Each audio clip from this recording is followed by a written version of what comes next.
Hello guys, welcome back to the next video.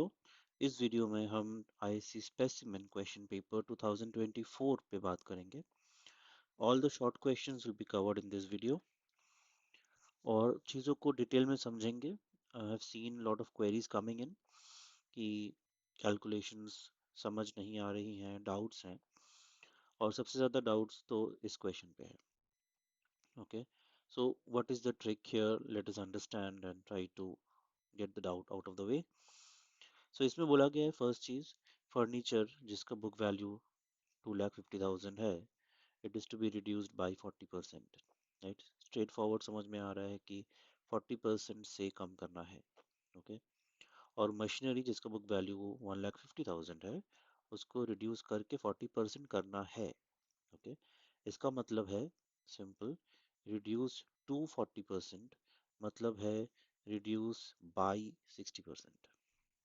Okay, तो ये to और by का खेल है, बहुत ध्यान से समझना है। अगर समझ गए तो सम आराम से हो जाएगा। ओके, सो और क्वेश्चन में बोला है ढूंढना है net decrease in the value of assets. ठीक है, कितना डिक्रीज हो रहा है? यहाँ 40% डिक्रीज हो रहा है और यहाँ 60% डिक्रीज हो रहा है, दोनों को ऐड करने से ही नेट डिक्रीज मिल जाएगा। इसमें भी कंफ्यूजन है लोगों को, स्टूडेंट्स को, सो बी वेरी केयरफुल। क्वेश्चन ढंग से पढ़ना है ताकि गलती होने की चांसेस बहुत कम हो जाए। So furniture reduced by 40% अगर है, 40% of 2,50,000 that is 1 lakh. Machinery reduced by 60%. So 60% of 1,50,000 is 90,000. So net decrease is 1,90,000. Answer B is the correct answer. Okay, let's move on to the next one. और इसके लिए ये दोनों rules जानना जरूरी है। Loan given to a partner will be transferred or debited to his capital account. अगर firm partner को लोन दे रही है, वो लोन पार्टनर के कैपिटल अकाउंट में ट्रांसफर होगा ड्यूरिंग द डिसोल्यूशन। लेकिन अगर loan taken from a partner है, it will be pass through cash और bank account even if partner's capital account has a debit balance. So अगर firm ने partner से loan लिया है तो डिसोल्यूशन के टाइम पर वो उस लोन को कैश या बैंक अकाउंट के द्वारा रिपे कर देगी। ये वाला लोन पार्टनर की कैपिटल अकाउंट में ट्रांसफर नहीं होगा। ठीक है, यही रूल सीबीएसई वालों के लिए डिफरेंट है, so don't get confused. ISC वालों के लिए दो अलग रूल्स हैं, लेकिन सीबीएसई वालों के लिए दोनों ही रूल सेम है, दोनों ही लोन्स का रिपेमेंट हो जाता है, दोनों ही एंट्री कैश या बैंक के थ्रू पास ऑन होती है। ये चीज़ें ध्यान रखने वाली है। तो CBSE and ISC B very careful. अगर सीबीएसई का क्वेश्चन ये आता है, सो उनके लिए ये एंट्री कैश या बैंक के थ्रू ही होगी, फर्स्ट वाली भी। So let's have a look at the question. Anita, Benu and Chitra dissolved their partnership firm. Anita had taken a loan of 10,000 from the firm. What will be the entry to settle Anita's loan on dissolution of the firm? So firm का dissolution है, अनीता का loan settle करना है, इसका entry क्या होगा? सो यहाँ पे लोन अनीता ने लिया है। सो फर्म से अगर लिया है तो वो लोन उसके कैपिटल अकाउंट में ट्रांसफर हो जाएगा। ठीक है, अनीता को पे नहीं करना है, सो वो उस कैपिटल अकाउंट के थ्रू एडजस्ट हो जाएगा। ठीक है, यही अगर सीबीएसई वाला क्वेश्चन होता तब एंट्री ऑप्शन डी होता। Right answer, debit bank account and credit Anita's loan account, जहाँ पे अनीता को ये पेमेंट करना होता। ठीक है, so be very careful and understand the rules carefully before doing it.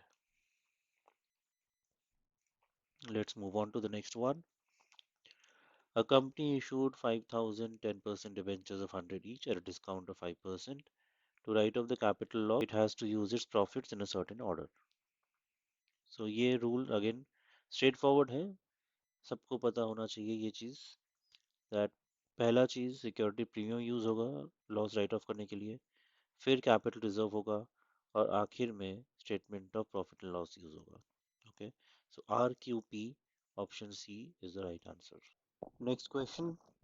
The subscribed capital of a company refers to. Now paid up capital तो है ही, लेकिन साथ में the balance of forfeited shares account भी ऐड होता है. It is important to keep that in mind. So option D is the right answer here. The paid up value of all shares allotted on the date of the balance sheet and the balance of shares forfeited account if any. Option D is the right answer. Next one, Jia, Tia, Sia and Bashir are partners sharing profits in the ratio 3 is to 3 is to 2 is to 1. Tia retires from the firm. Okay, so Tia का share जो है 3 by 9, this is taken away. Bashir retains his original share in the new firm, reconstituted firm. Jia takes over two-thirds of Tia's share and the balance is taken up by Sia. Now this can be tricky, so be very careful. जिया का पुराना share है 3/9, okay, और जिया ने टिया का जो share है उसका to third ले लिया है, सो टू थर्ड इंटू 3/9, क्योंकि टिया का शेयर भी 3/9 है, तो उसका टू थर्ड ले लिया जिया ने, और बैलेंस बैलेंस मतलब वन थर्ड ले लिया सिया ने, सो वन थर्ड आ गया यहाँ पर. Okay, so 3/9 plus two third of Tia's share, 3/9 plus 6/27 होता है 15/27. सिया का बन रहा है 9/27 और बशीर का जो 1/9 है उसी को लिखा गया है 3/27, just making the bases equal, making the denominators equal. So 15 is to 9 is to 3, इसका मतलब है 5 is to 3 is to 1 is the new PSR. Okay. So straight forward है, ये समझना जरूरी है किसने किसका शेयर लिया है और कितना लिया है. 2/3 से कैलकुलेशन करोगे तो नहीं होगा. अगर तुम यहाँ पर 2/3 प्लस करते हो और यहाँ पे 1/3 प्लस करते हो तो आंसर गलत आएगा, क्योंकि यहाँ पे ऑफ बोला गया है. ये अगर यहाँ पे फ्रॉम बोलता सो चीजें अलग होती, कैलकुलेशन फिर यहाँ पे कर सकते थे डायरेक्टली. सो इसीलिए क्वेश्चन पढ़ना बहुत जरूरी है to do the things correctly right first time. Next one that we have, goodwill is a fictitious asset, which is wrong because goodwill is an intangible asset. Okay, it is not a fictitious asset, so this should immediately strike when you are reading this. Goodwill has a realizable value, this is correct, so in that case our right answer is option C. Assertion is false and reason is true. Coming to the next question, this is very interesting and this can be tricky as well, again if you don't read the question carefully. We have stock का value दिया हुआ है 40,000, जिसमें तीन components दिए हुए हैं, marketable items, obsolete items and miscellaneous other items. So marketable items जो है उसका 70% ऑफ टोटल इन्वेंट्री है वो, और उसका वैल्यू जो है रियलाइज वैल्यू फुल है, मतलब 70% ऑफ 40,000 28,000 इसका फुल वैल्यू मिल गया है. ओके, ऑब्सोलेट आइटम जो है 10% ऑफ द रिमेनिंग इन्वेंट्री, ये स्टूडेंट्स मिस आउट कर जाते हैं. सो 28,000 अगर चला गया है यहाँ पर, 40,000 में से 70% अगर जा चुका है, सो रिमेनिंग बचा 12,000, 30% ऑफ 40,000. सो इस 12,000 का 10% जो कि 1200 है, उसका रियलाइज वैल्यू जीरो है क्योंकि ये डिस्कार्ड हो चुका है. ओके, सो 1200 में से कुछ भी नहीं मिले. फिर बचे क्या, 10,800, उसका 20% वैल्यू रियलाइज हुआ है. Okay, that means 20% of 10,800 which is 2160. Okay, so total value क्या है, रियलाइज्ड वैल्यू स्टॉक का 28,000, फर्स्ट में से 1200 तो जीरो हो गया, कुछ नहीं आएगा, और 2160, सो 30,160 is the total value. Okay, question अगर ध्यान से पढ़ोगे बहुत सारी चीजें इजी हो जाएंगी. Next one, as a result of the measures taken by the government in the year 2019-20 of non-creation of DRR by listed companies, the investments in the debentures issues from these companies have become riskier. Okay, debenture issues riskier हो चुकी हैं. तो state the adverse impact of this major on the investors, investors पे इसका क्या बुरा impact पड़ेगा। यहाँ पे इसका आंसर है debenture redemption reserve is a reserve created out of profit for the purpose of redemption of debentures. Profit से क्रिएट किया जाता है डीआरआर डिवेंचर को रिडीम करने के लिए, रिपे करने के लिए। It provide safety to the investors for investment in debentures.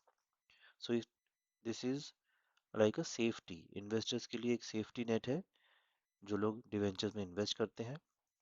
अगर कंपनी डीआरआर क्रिएट नहीं करती है, लिस्टेड कंपनीज, सो जो इन्वेस्टमेंट्स है डिवेंचर पे वो और ज़्यादा रिस्कियर बन जाता है, क्योंकि कंपनी जो डीआरआर क्रिएट करती है प्रॉफिट में से, उस पैसों को डिवेंचर रिडेम्पशन के लिए ही यूज़ किया जाता है। लेकिन इस चेंज के बाद वो फंड, डीआरआर में जो फंड होता है वो नहीं रहेगा, इसलिए ये इन्वेस्टमेंट और ज़्यादा रिस्की हो जाता है फॉर द इन्वेस्टर्स। ओके, यही इम्पैक्ट है, यही लिखना है to secure 1 mark. Number 9, give one difference between companies balance sheet and the firms balance sheet. दिमाग में तुरंत जो डिफरेंस आता है, कंपनी बैलेंस शीट का जो फॉर्मेट है वो वर्टिकल है और फर्म के बैलेंस शीट का फॉर्मेट है वो हॉरिजॉन्टल है। यही डिफरेंस है, you can write to secure 1 mark. Next one that we have, Matrix Limited, an unlisted construction company, redeems 7,000 10% debentures of ₹100 each in installments। अलग अलग installments हैं अलग अलग dates पे। Question is simple, how much will the company transfer from DRR to general reserve on 31st March 2023? Okay, so now 31st March 2023 में company 3,000 debentures redeem कर रही है। 3,000 मतलब 3,000 इंटू 100, 3 लाख की डिवेंचर रिडीम कर रही है। और एज पर द रूल्स, जितना भी डिवेंचर रिडीम होता है उसका 10% डीआरआर से जनरल रिजर्व में ट्रांसफर कर दिया जाता है। इसीलिए 10% ऑफ 3 lakhs इज 30,000, जो कि इसका आंसर है, जो डीआरआर से जनरल रिजर्व में ट्रांसफर कर दिया जाएगा ऑन 31st March 2023। तो this one is done. Let's move on to section B. वहाँ भी 5 क्वेश्चन है, उसको भी सॉल्व कर लेते हैं, डिस्कस कर लेते हैं। Question 11. Read the extract. Unilever PLC said on Thursday, Feb 9, 2023, it would continue to raise prices for its detergents, soaps, and packed food to offset the rising input costs and ease up those hikes in the second half of 2023. Okay, ये है उसका update, ये Unilever ने announce किया है। तो question है, which one of the following is the reason for the decision taken by Unilever PLC? क्या रीजन है? ये है कोविड का इम्पैक्ट। सो ऑप्शन सी है इसका answer, to repair the company's gross margin as the industry has been battling with COVID era supply chain issues and raw material expenses. Raw material के expenses बढ़ चुके हैं और supply chain issues की वजह से अपना ग्रॉस मार्जिन पोजीशन को या ग्रॉस प्रॉफिट पोजीशन को सही करने के लिए ये मेजर लिए गए हैं। Okay, let's move on to the next one.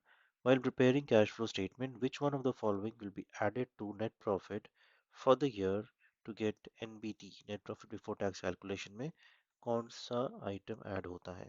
Cell of plant नहीं होता है, इंटरेस्ट रिसीव इन्वेस्टमेंट भी ऐड नहीं होता है, इंक्रीज इन ट्रेड पेबल्स भी ऐड नहीं होता है, increase in general reserve add होता है, which is also called transfer to reserve. Okay, number 3, Sunshine Limited had a current ratio of 0.7:1.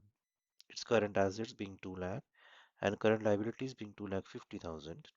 What will be the revised current ratio of Sunshine Limited after it dishonors one of its bills payable for 30,000? Okay.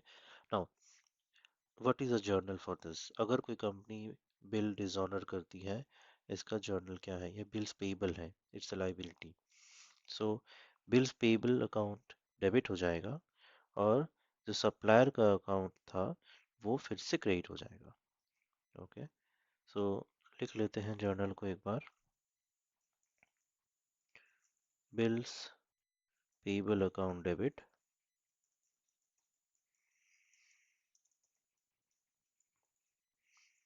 To creditors account या suppliers account?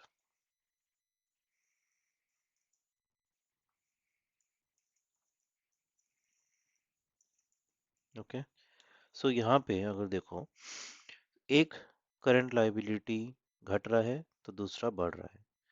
So current liability के position में कोई change नहीं हो रहा है, current asset में कोई इम्पैक्ट ही नहीं है, इसलिए इसका आंसर भी होगा no change, current ratio same रहेगा। ओके, सो इसलिए जर्नल जानना ज़रूरी है ताकि सम फटाफट हो सके एग्जाम में। Next question number 6।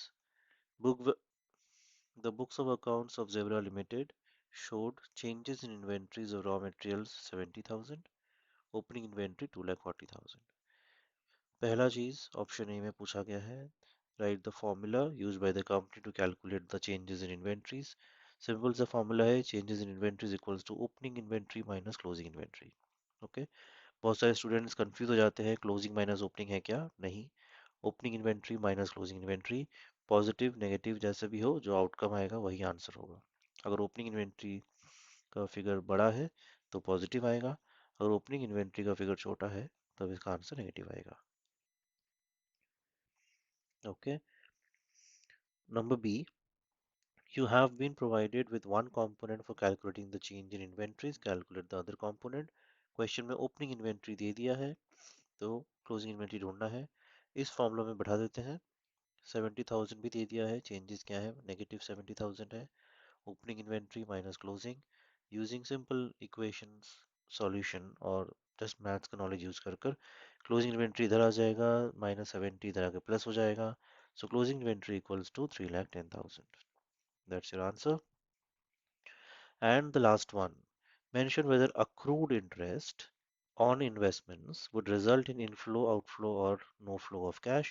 Now, as you can see, the word accrued बोला गया है, मतलब पैसे नहीं मिले हैं अभी तक, तो कोई इनफ्लो या आउटफ्लो नहीं हो रहा है इसका, सो इसलिए no flow of cash is your answer. ठीक है, hope this was helpful. If you still have more questions, do let me know in the comments box below. We'll be more than happy to help you out. If this really helped you, hit the like button, hit the subscribe button and the bell icon to get notified whenever a new video is shared. Okay, do share with your friends so that they can also understand and get benefited out of it. We'll see you all in the next video. Thanks for watching.